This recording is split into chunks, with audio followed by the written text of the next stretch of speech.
Hello, Serge here from the back porch.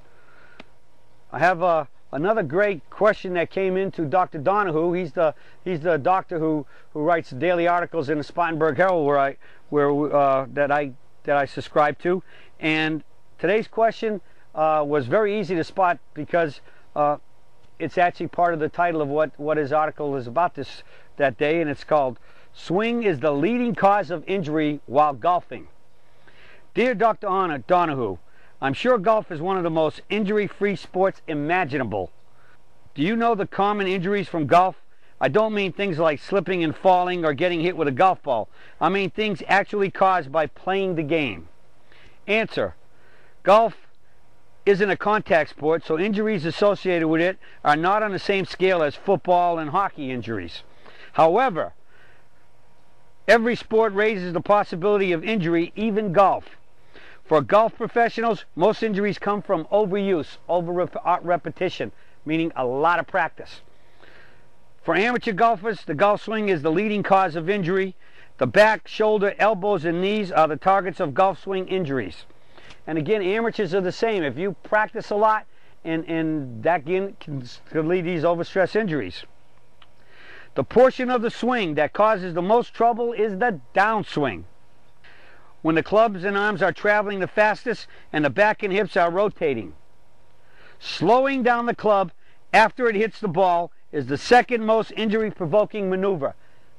I might agree with that. I think that's a good point. That's where we see a lot of people stopping the club real early in the follow-through, hitting, in some cases, hitting knockdown shots. I've talked to Dr. Armstrong, who is my mentor on the golf swing, in terms of doing it correctly as the body is designed to do it, and then secondly, what causes injuries. And Dr. Armstrong says one of the biggest causes of injury, especially in the wrists and elbows, and can eventually get into the neck and back, is hitting too many knockdown shots, and/or a golfer who tends to stop his swing right after impact. And many golfers that I've seen who finish short in their finishes, especially men, when I would say to them, well, why do you stop over here? It's hard to believe, but the number one answer I get of all the years I've been teaching, and still continue to get, when I see somebody who's pulling up a short finish over here, I say, why are you doing that? They say, because I don't want to hurt my back. Well, that is one of the biggest causes of hurting your back. The key is to go all the way to that smooth finish, recoil, and relax. Because just think about it. Stopping when you're trying to swing it as fast as you're hitting it, as Dr. Donahue just said, your arms are going the fastest at impact, and you slam on the brakes right there. All your back and hips and back and leg muscles, and all the way up to your neck and your hands and your forearms and hands have to stop that club that fast. All of those muscles are tightening up, and naturally, if you're stopping it that quick over here, if it started slowing down a little bit back here, it's going to mess up impact on top of it. But whether you're knocking it down, hitting too many knockdown shots, or one of these very fast who stop the swing very fast right after impact, that is not good at all. That's one of the worst things you can do. And so let's keep that in mind here. So when Dr. Donahue says that the best way to avoid injury is to learn the proper mechanics of the golf swing, you know that's the reason why you're here at the Peak Performance Golf Swing, learning the swing and the Surge swing. It's because you figured out that it is the best swing. It is the only swing that involves, or is married together, as I call it, physics and physiology. Physics is how does the club have to swing to hit the ball properly to maximize the effects of ball contact for accuracy and direction and distance, and secondly is how does the body swing the club, and that is the correct way, that physiologically how our body is designed to swing the club to maximize those laws of physics. And you know that many, if not most of you on this site found it because you were looking for a swing that is body friendly, and this is definitely it. It's being body friendly, and being also maximizing physics. It is the swing that has the least margin of error, because our number one mantra is what? Fewer angles the better. The less moving parts there are, the less things there are to go wrong or get out of sync, and all of those things is what makes the swing friendly and makes it easy to learn, easy to remember. So you don't need to practice as much to learn it and practice as much to remember it. So those things come into play here. So Dr. Donahue goes on up now and starts getting into a really important area. He starts off by, remember I said, learning proper mechanics. You've all figured out this is the place. How many of you said when you started reading these things, this makes sense? Well, let's take it to another level now to help stay injury free and make it much more healthy. Dr. Donahue goes on and says, warming up before playing for 5 to 10 minutes helps to prevent injury. Warming up is not putting a club behind your shoulders and then twisting and where you see he's talking about this and you're twisting yourself and doing all these things, and people put them behind your back and do these things, and that's stretch. That's a little bit of stretching, all right. But Dr. Donahue's taking it to a different level here. He says that does nothing for the golfer. Well, I think at least stretches the muscles a little bit, but you'd want to do a little bit more stretching than that. He goes on to say, warming up means raising body temperature by jogging in place, practicing air swings, or doing calisthenics. You can learn a lot of that from going to the Raw for Golfers website. He has all these warm-up training exercises, and whenever he comes to our golf schools, before we start every session in the morning, and sometimes if we've had a lunch break and naturally you go into an air-conditioned restaurant to eat and you come back out, you've very likely tightened up.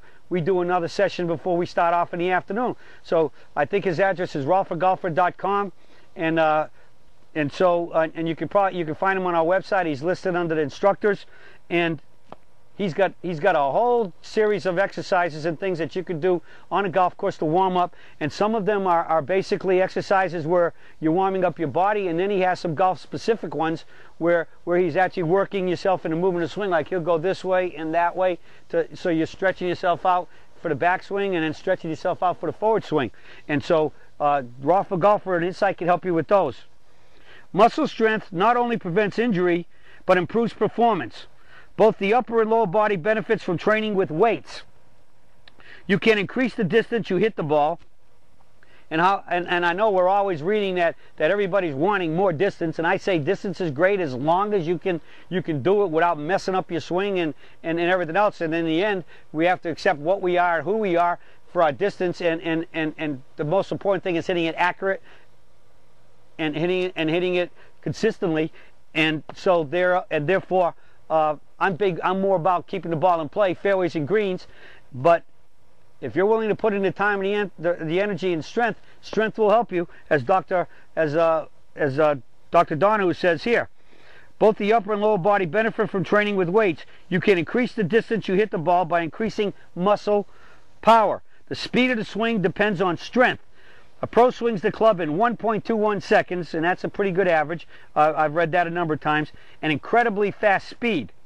If you were to swing a weighted dumbbell in the same kind of motion you swing a golf club, or get some weight on and you can add weights to your golf clubs. I've seen people take small weights and wrap tape around them, or they got some of these regular weighted golf clubs, or you can buy these little weights you can slip on the shaft down near the head.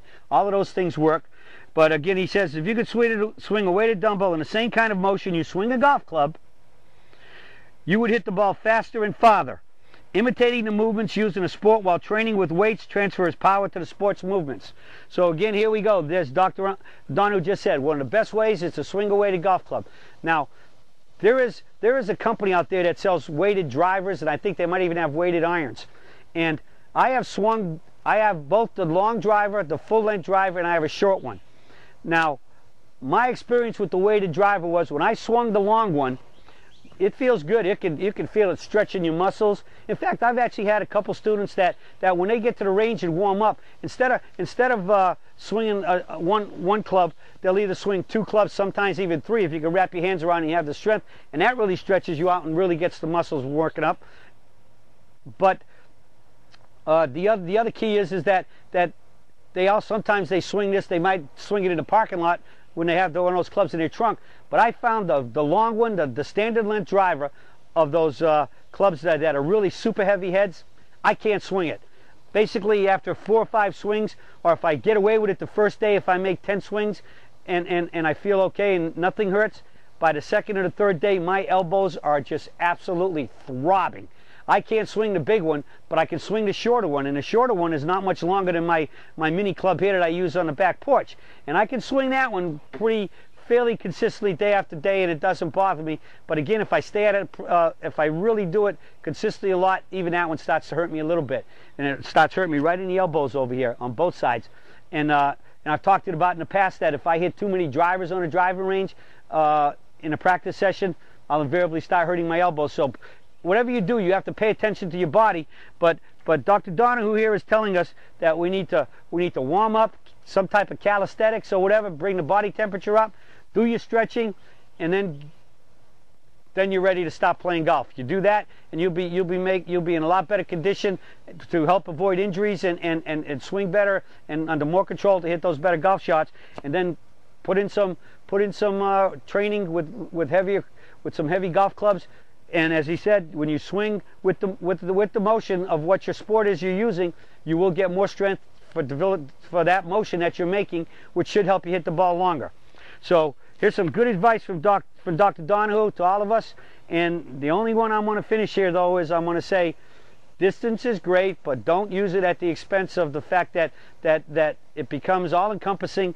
And the answer is it's not good for you when you start maybe getting more distance, but you're not maintaining hitting fairways, which makes it easier to hit greens. And in the end, if you want to score better, you need to be hitting more fairways and greens so that you can be two-putting for pars, not having the one putt the holes you miss all day, and that being most of them.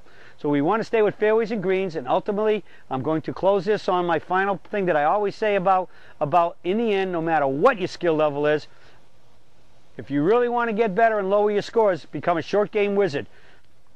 Get your chipping, pitching, and putting better, but most importantly, your putting too. So distance is great, fitness is awesome, we want that, but don't forget fairways and greens and short game wizard, and that's the way to hit more shots a lot better, hit those fairways and greens, and shoot those lower scores, which is what you want to do. So that's it for the Surge for today about fitness and all the other things that can help us shoot lower scores, and I'll be talking to y'all again soon.